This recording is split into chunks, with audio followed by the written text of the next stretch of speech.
You know who's not getting asked a bunch of awkward political questions at the Olympics? Eileen Gu. Seeing both ways switch 270s, showing the judges that variety in those tricks and the difficulty. I'm Rich Lowry of National Review, and of course, Eileen Gu is the highly skilled Olympic skier who decided to compete for China instead of her native USA in the Olympics. Now, I don't want to take anything away from Gu's personal qualities, right? This is a highly talented athlete.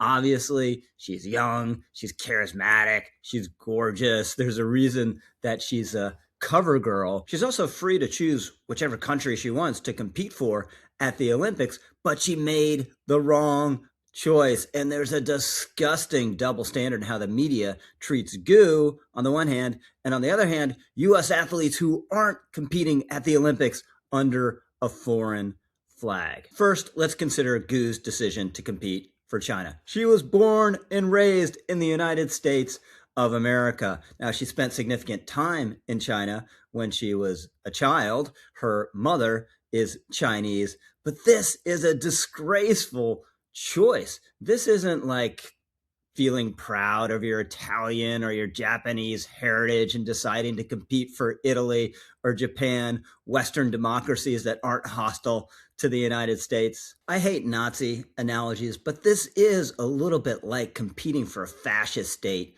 in the 1930s. China is a totalitarian state that wants to destroy U.S. power and impose its deeply illiberal values on the world. It has engaged in a gigantic historic level of intellectual property theft against the United States. It maintains a gulag and a surveillance state that would make George Orwell blush. It is deeply corrupt and relied on a historic massacre at Tiananmen Square to remain in power. It is the country most likely to start World War III by invading Taiwan. So why did Gu do it? Well, she says she appreciates Chinese culture. Fine. A lot of us appreciate the culture of the countries our families came from without going and representing them at the Olympics. She says she can do more to promote skiing in China. Okay, maybe.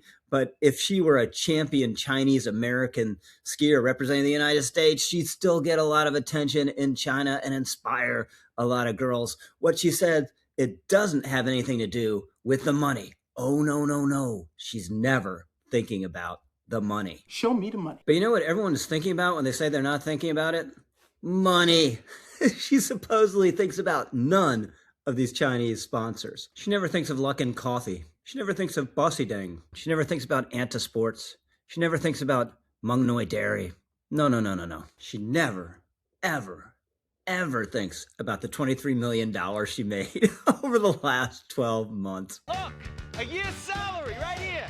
What I call them? Fun coupons.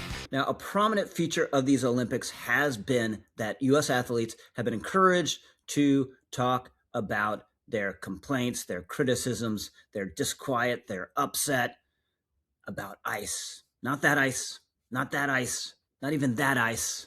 Of course, this ice. Now, I think U.S. athletes should just say they're proud of the USA. There's so much to be proud of about America, obviously, especially when you're representing the flag at the Olympics. But some of them have gotten tangled up in these questions about ice and said it's complicated representing the United States this year, caused a bunch of controversy, had Donald Trump criticize them. And you know who's backed them up?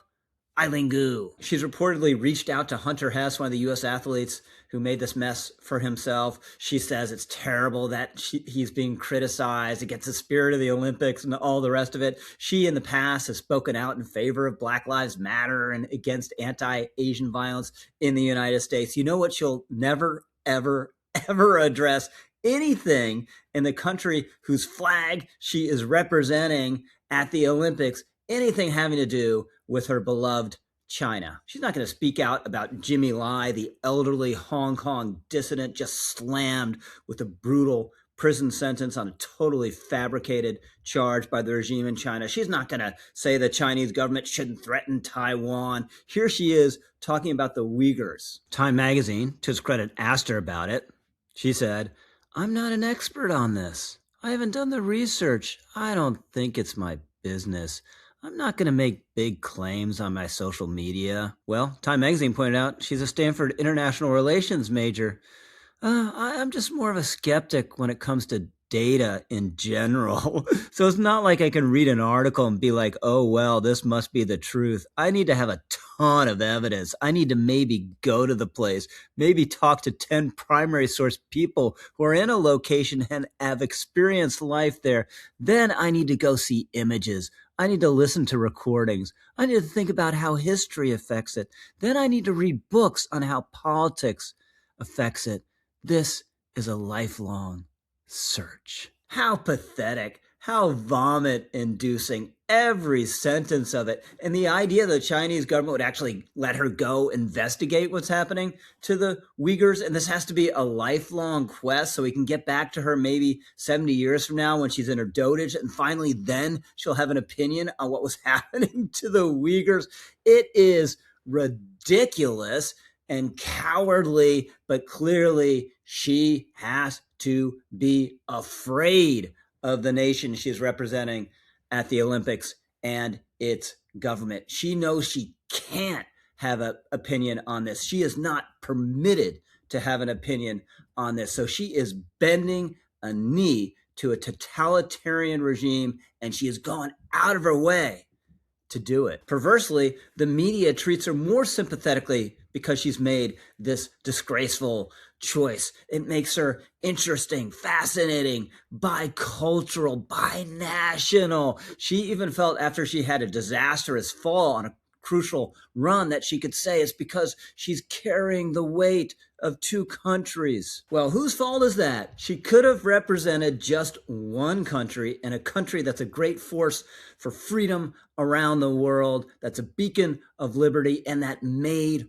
her what she is and gave her so much, even though she's now representing another country at the Olympics. You know what? If we're picking and choosing U.S. Olympians to make celebrities and to hail and write sympathetic profiles about, I'm going with Alyssa Liu. Very talented figure skater. Father from China, fled China as a dissident after Tiananmen Square. China reached out, wanted her to compete for it in the Olympics. She and her father rejected this overture, allegedly intimidated and surveilled by the Chinese because of it. And they were even worried about her safety when she went to compete in the Beijing Olympics for the USA. What a contrast with Eileen Gu, who, yes, is talented, who, yes, is beautiful, but has made a terrible choice. I'm Rich Lowry, over and out.